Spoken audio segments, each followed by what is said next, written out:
계속 더위가 우리 모두를 괴롭히고 있는 가운데 오늘도 예배에 나오신 성도 여러분들에게 하나님의 은혜가 시원한 생수가 되시기를 주의 이름으로 축원합니다. 제가 중학교, 고등학교 다닐 때 교련 선생님이나 또는 생활 주임이나 기율 부장은 기피 대상이었습니다.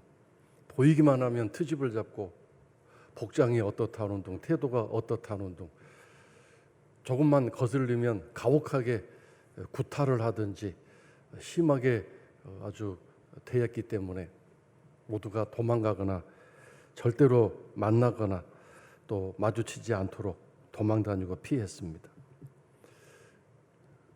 그분들의 별명은 어떻게 한결같이 뱀과 연결이 됐는데 별명이 살모사, 독사, 백사, 흑사 여러 가지 뱀에 관련된 그런 별명으로 불리기도 했습니다.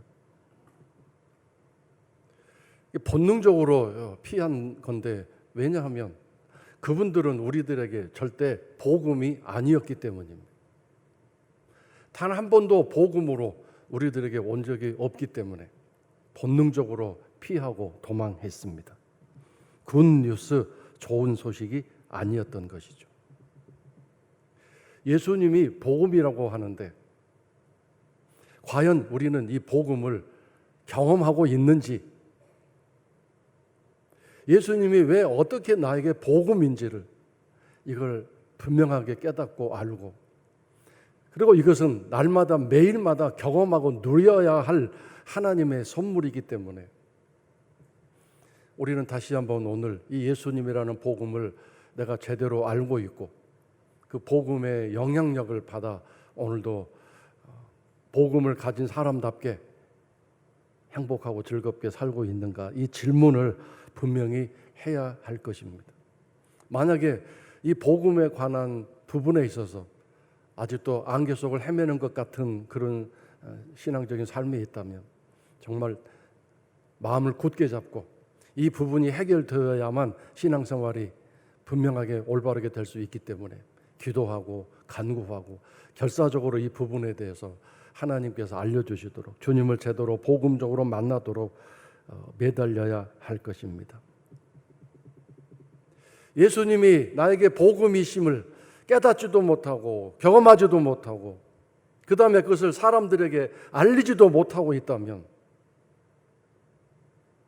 이것은 신앙적인 생활에 있어서 하나님이 나를 부르신 목적과 목표를 좀 달성하지 못하고 있는 것이기 때문에 우리가 지금 아침마다 묵상하고 있는 히브리서에서도 말씀하고 있지 않습니까? 복음을 제대로 알지 못하면 안식을 누리지 못한다고 말씀하셨는데 그 안식은 천국 들어가는 것을 말하지 않습니까? 복음과 천국이 연결되어 있음을 다시 한번 우리 성도들이 기억하시고 오늘 다시 한번 이 복음에 관하여 또 말씀을 드리고자 합니다. 복음을 가진 나라면, 내가 복음을 가졌다면 나는 예수님께 또 하나님께 또 사람들에게 어떤 영향을 끼치며 살고 있는가, 이 질문을 하려고 합니다. 복음을 가진 성도는, 복음을 가진 신자는 놀랍게도 하나님에게도 영향을 끼치고 주님에게도 영향을 끼치고 그리고 사람들에게도 당연히 영향을 끼치며 살게 될 것입니다. 자, 먼저 오늘 본문 말씀에서 예수님은 당신의 머리에 향유를 부은 이 마리아라는 여인에게, 오늘 본문에 이름은 안 나오지만 그 여인은 마리아입니다. 자기 집입니다. 오빠 나사로가 살아났고 언니 마르다가 있지요. 그런데 이 집에서 예수님이 식사를 하시는 중인데 이 마리아가 와서 비싼 향유를 머리에 부어드렸습니다. 난리가 났겠죠. 이 비싼 향유를 어떻게 그렇게 낭비하느냐고. 이걸 팔으면 지금 돈으로 뭐 환산해도 한 3천만 원 되는데 돈의 가치는 지금의 3천만 원도 크지만 그 당시는 얼마나 큰 돈이었겠습니까? 이 돈으로, 그 돈으로 가난한 사람들에게 베풀 수 있는데 어떻게 머리에 부어서 이렇게 낭비를 하느냐라고 이 일을 한 마리아를 혼내고 야단쳤을 뿐만 아니라 그 대접을 받고 있는 예수님에게까지 왜 그렇게 가만히 있느냐라고 그것을 마다하고 하지 않도록 중단시켜야 되지 않겠느냐, 왜 그 일을 하지 않느냐는 그런 의미적인 비난과 책망을 했습니다. 그때 예수님이 딱 한마디를 하셨는데 뭐라고 말씀하셨습니까? 10절에 나타나 있죠. 그 말씀 한마디로 모든 분란과 갈등을 다 중단시켜 버리셨는데 이 여자는 나에게 좋은 일을 했다고 말씀하셨습니다. 좋은 일을 했다. 여기서 이 좋은 일이란 원어를 가지고 살펴보면 아름다운 일이란 뜻을 가지고 있고요. 그 다음에 선물이란 뜻도 있고요. 세 번째로 보상, 보답이란 뜻이 있습니다. 이 여인이 내게 한 일이, 이 일이 나에게 보상이고 보답이다, 나에게 아름다운 일이다라고 말씀하셨습니다. 좀 쉽게 말하면 나에게 복음이 되었다라는 뜻입니다. 우리는 예수님이 나에게 복음이 되는 것만 생각했지 내가 예수님께 복음이 된다는 거 생각해 보신 적 있습니까?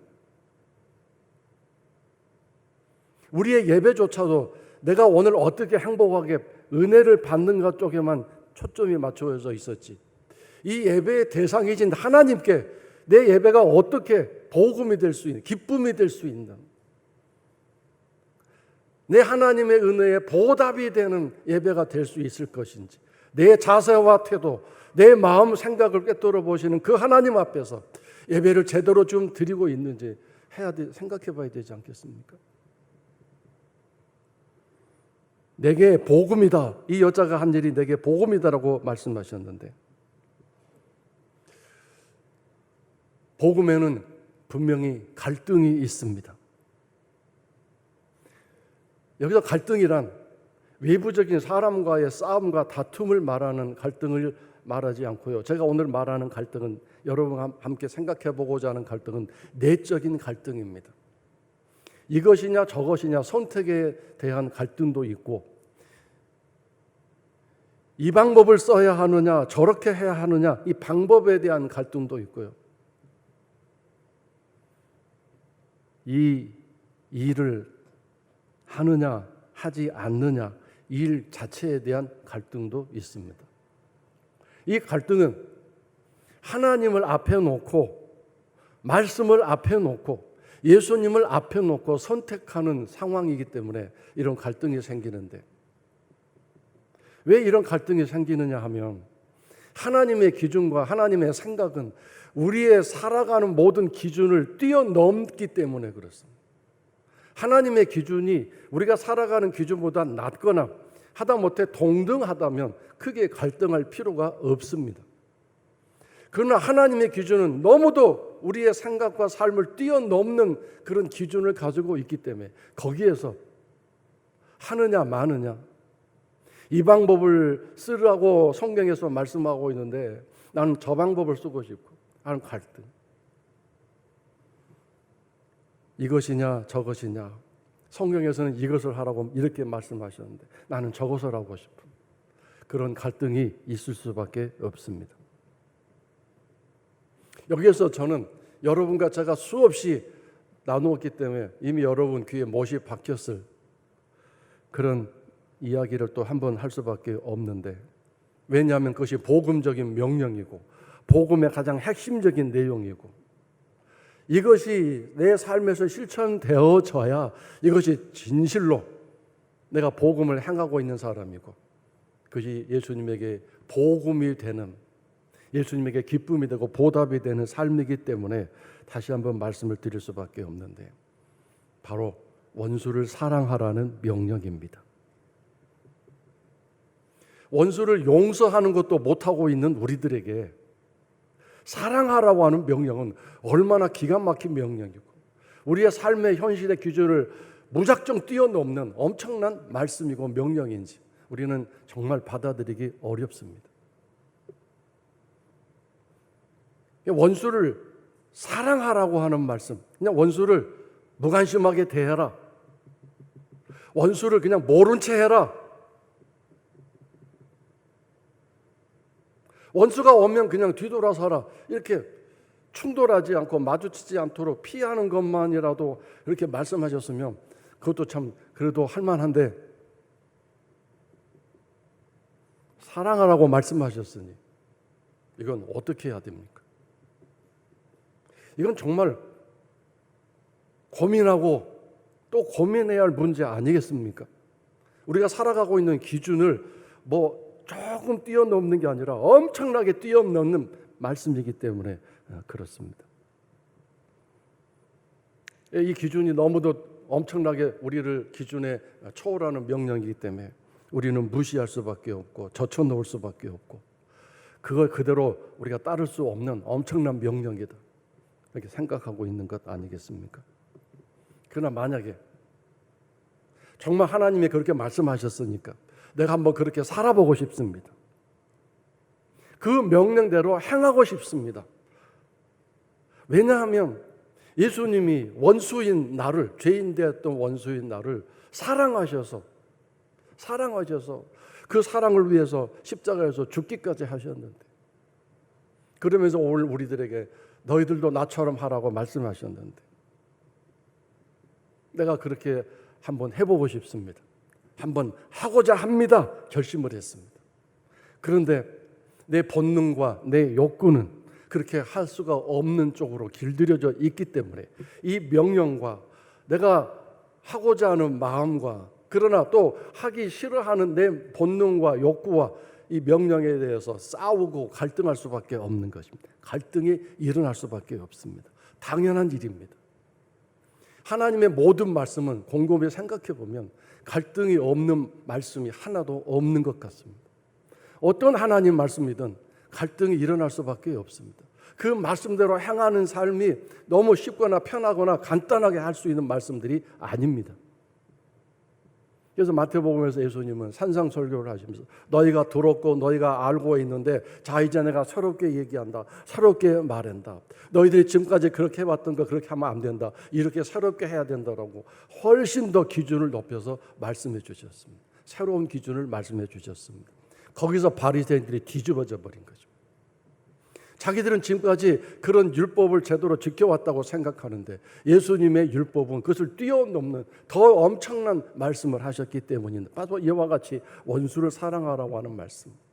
예배 드리는 도중에 형제와 불화한 일이 있으면 절대로 원망 들을 만한 일을 있으면 중단하고 나가라고 말씀하셨어요. 예배 드릴 자격이 없다고 말씀하셨거든요. 그런 여러 가지 새로운 예수님의 기준과 말씀이 바리새인들에게 무거운 짐이 되고, 그들은 갈등할 필요도 없이 그건 지킬 수 없다, 지킬 필요가 없다, 지금 우리가 하고 있는 것만으로 충분하다고 생각하고 결국 그 갈등 속에서 예수님을 십자가에 못 박아버리는 그런 엄청난 일을 하게 된 것입니다. 신앙생활에서 갈등이 없다는 것은 바람직하고 좋은 것일 수 있겠지만,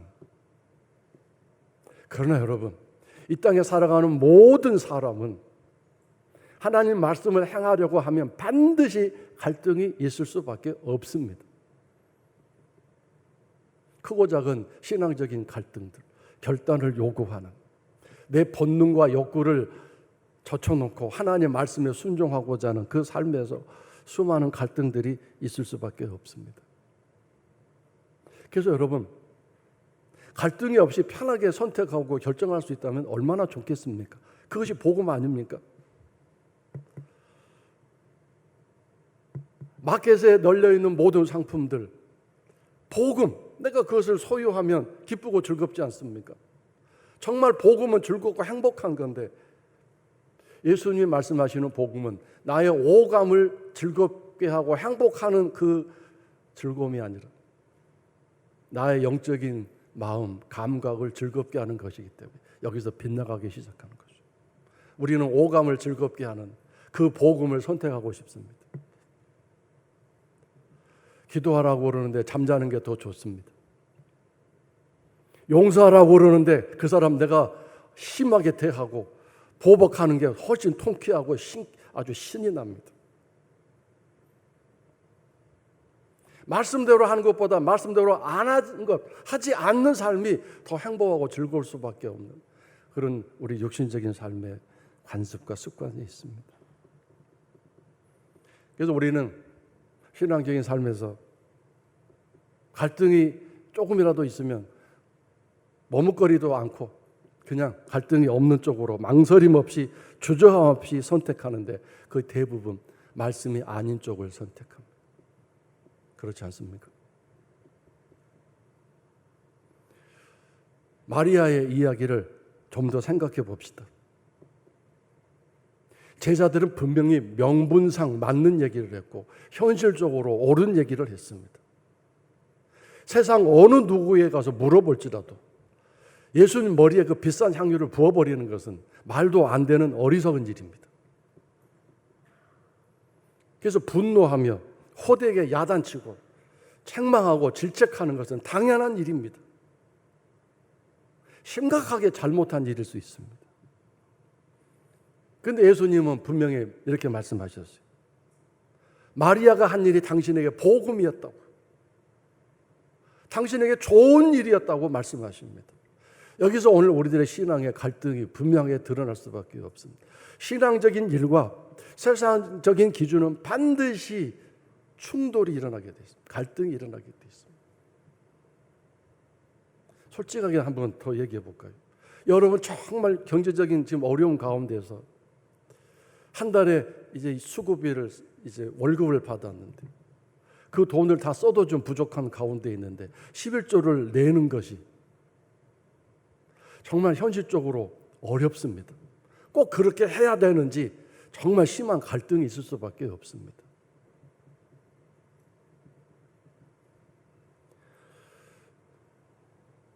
금요일날 일산에 있는 금요 특별 집회에 가서 말씀을 전하게 됐는데 담임 목사님과 얘기하는 중에 이런 얘기를 들었습니다.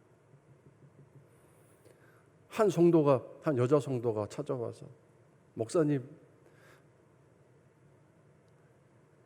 남편이 하는 사업이 너무 좀 어려운데 어떻게 하면 사업이 잘 될 수 있을까요? 이렇게 질문을 해서 그 목사님이 11조 하세요. 그렇게 대답했다고 합니다. 그래서 이제 정말 이를 악물고 목사님 말씀이 틀림없을 거다 생각하고 11조를 하기 시작했는데 그 남편이 하는 일이 엄청나게 어떤 기회를 타서 상상할 수 없는 사업의 성장과 부흥이 일어나고 그런 어떤 경험, 간증담을 저에게 하는 얘기를 들었습니다. 잘 돼서 돈이 윤택하게 돌아갈 때 11조를 한 게 아니고 사업이 어려워서 정말 힘들어서 하루하루 뭔가를 메꿔 나가는 그 어려운 삶에서 이를 악물고 갈등을 가지고 있었겠지만 그렇게 말씀대로 했을 때 엄청난 기적이 일어났다는 얘기를 들으면서 그래 역시 하나님은 틀림이 없어라는 생각을 저도 갖게 됐습니다. 예수님은 이 마리아가 한 일이 복음이라고 말씀하십니다. 당신에게 복음이라고 말씀하셨습니다. 뭐라고 덧붙이셨냐면 앞으로 이 마리아가 한 그 일과 함께 그리고 이 일을 한 마리아의 이름은 온 천하 어디에서든지 말하여지고 전파되어지고 그리고 기억되게 될 것이다 라고 말씀하셨습니다. 여기서 중요한 거 한 가지는 내가 너희들에게 한 그 복음, 십자가에서 너희들의 죄를 사하기 위해 내가 죽어서 죄값을 치르기 위해 다 예비해 놓은 그 놀라운 복음이 세상에 전파될 때마다 이 마리아가 한 일이 동등하게 취급되어져서 마리아의 한 일, 마리아의 이름 이것이 똑같이 전파되고 내 이름과 똑같이 내가 한 그 일과 똑같이 세상에 전파되고 기억되게 될 것이다. 내가 한 일도 복음이지만 마리아가 한 일은 내게 복음이기 때문에 마리아도 동등되게 취급이 되고 앞으로 처리가 되고 내가 그렇게 만들겠다고 말씀하셨습니다. 예수님에게 보답이 되고 보상이 되고 선물이 된 이 마리아의 일을 생각하면서 오늘 우리가 예수님에게 하는 일이 곧 어떤 일이 됩니까? 사람에게, 형제에게, 이웃에게 한 일이 바로 예수님에게 하는 일이 됩니다. 정말 하찮은 사람에게, 정말 별 볼 일 없는 사람에게 냉수 한 그릇만 줄지라도 그 일이 바로 나에게 냉수를 주는 일이라고 분명히 말씀하셨기 때문입니다. 하나님에게는 잘한다고 하면서, 예수님에게는 잘한다고 하면서 사람에게 잘못하는 일이 얼마나 많습니까?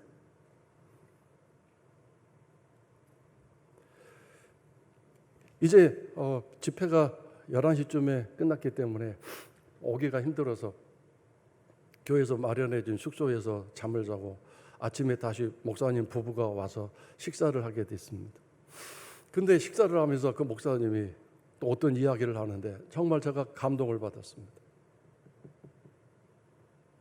제가 그 말씀에서 복음을 전했거든요. 복음이 뭔가 똑같은 얘기를 전했습니다. 그래서 예수님이 우리를 용서하신 것처럼 우리도 용서하며 살아야 됩니다. 그것이 복음입니다. 복음에 합당한 삶입니다. 누구와 관계가 틀어져 있고 원수 맺고 있고 원망 들을 만한 일을 했으면서도 그걸 모른 채 무관심하게 넘어가고 있으면 안 됩니다. 그리고 용서받을 일이 있으면, 그 일이 생각나면, 예수님의 복음이 그런 일에 대해서 자꾸 내 마음을 찌르고 너 계속 그렇게 살 거냐고 책망하는 일이 있다면 용감하게, 과감하게 그 사람에게 찾아가서 용서를 빌고 관계를 회복하십시오라고 설교를 했거든요. 그래서 이제 집회가 11시쯤에 끝났어요. 집애들 다 돌아갔으면 12시 다 됐을 텐데 어느 한 가정에서 이런 일이 일어났다고 합니다. 집에 도착했는데 갑자기 아내가 한 남편에게 무릎을 꿇더니 여보 용서해 주세요. 제가 그동안 당신에게 함부로 대했던 것, 당신을 좀 이렇게 괴롭혔던 것, 내 마음이 너무 괴로워서 견딜 수가 없어요. 나를 용서해 주세요. 갑자기 한밤중에 아내가 무릎을 꿇고 용서를 빌고 잘못했다고 말하는데 이 남편이 얼마나 충격을 받았겠습니까? 그래서 이제 그 남편이 당황하고 또 감동과 감격 속에서 아내의 손을 잡고 화해와 용서와 천국이 이루어지는 놀라운 일이 일어났다는 얘기를 저에게 해주었습니다. 보통 같으면 당신이 나에게 하는 행동이 얼마나 암복음인지 그걸 따지고 얘기하고 하나하나 조목조목 공격할 텐데 정말 제대로 복음이 들어가서 그 상대방이 나에게 한 잘못 실수들 그냥 아무것도 생각하지 않고 오직 내가 상대방에게 복음되지 못한 것에 대해서 회개하고 뉘우치는 그런 일이 일어난 거죠. 저도 참 감사하고 고맙고 그런 성도가 그 교회에 있어서 은혜를 받았구나 생각이 들어서 참 감사하고 고마웠습니다. 그 목사님도 너무 고마워 감격해 하셨습니다. 복음에 합당하게 살아가는, 그래서 저는 생각합니다. 그 부부는, 아니 그 여자 성도는 예수님에게 복음이 되었구나, 예수님에게 기쁨이 되었구나, 예수님을 너무 행복하게 하는 선물이 되었구나, 앞으로 그 가정은 잘 되겠구나, 복을 많이 받겠구나 하는 그런 생각이 들었습니다.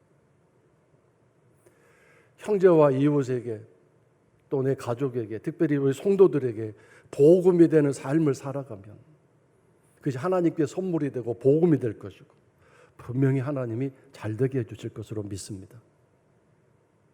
예수님이 나에게 복음이 되신 건 맞습니다. 그러므로 우리도 이제 내가 그의 복음을 가진 사람답게 가족들에게, 이웃에게, 특별히 우리 교회 성도들 모두에게 내가 복음이 되어 살기 원합니다. 내가 복음이 되는 비전으로 나를 부르셨으니 내가 그렇게 살게 해주세요. 이렇게 살아간다면 그것이 바로 너는 나를 기쁘게 하는 복음의 삶을 살고 있구나, 네가 나에게 복음이다라고 기뻐하시면서 많은 은혜와 또 선물을 주시지 않겠습니까? 오늘 우리 모든 성도들이 복음으로 살아가는, 그래서 예수님을 기쁘게 드리는 복음의 좋은 소식이 될 수 있기를 주의 이름으로 축원합니다.